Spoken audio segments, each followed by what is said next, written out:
C'est une ville en reconstruction à Sédavie où 11 personnes sont décédées et les rues ont été dégagées. Des ouvriers remettent en état des commerces ou des garages, mais on est encore très loin d'un retour à la normale. Tout va encore très mal. On n'a toujours aucun expert en assurance pour venir évaluer les dégâts et pour me permettre d'envoyer mes voitures à la casse. Je n'ai pas eu d'aide. Mais bon, c'est vrai que des gens ont reçu ces aides. Ils les donnent au compte-gouttes, certes, mais ils les donnent.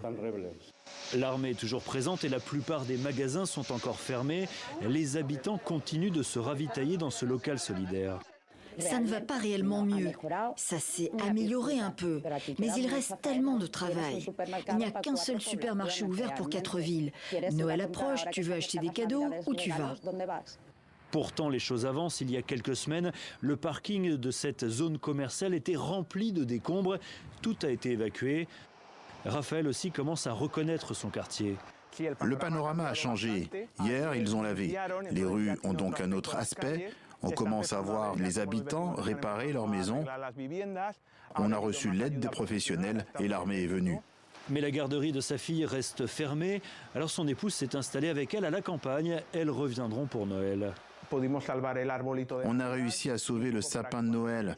Quand la petite reviendra à la maison, elle aura un endroit où trouver les cadeaux pour Noël et pour les rois mages. Malgré la catastrophe qui s'est abattue sur Valence, les habitants tentent de relever la tête. Ce sont des fêtes de fin d'année très particulières ici, mais une tradition espagnole est respectée, celle de la loterie de Noël. Il s'agit du loto le plus populaire au monde. Dans ce bureau, on a vendu 2 fois plus de tickets que l'année dernière.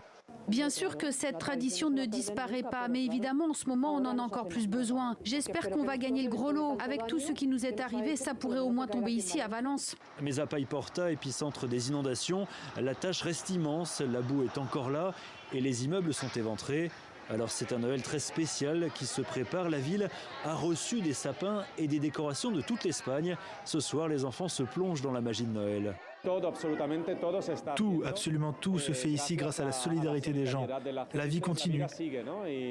Notre esprit a besoin de positivité, de confiance et d'espoir. Les dons permettront aux habitants de se retrouver le 24 décembre pour un grand dîner de Noël.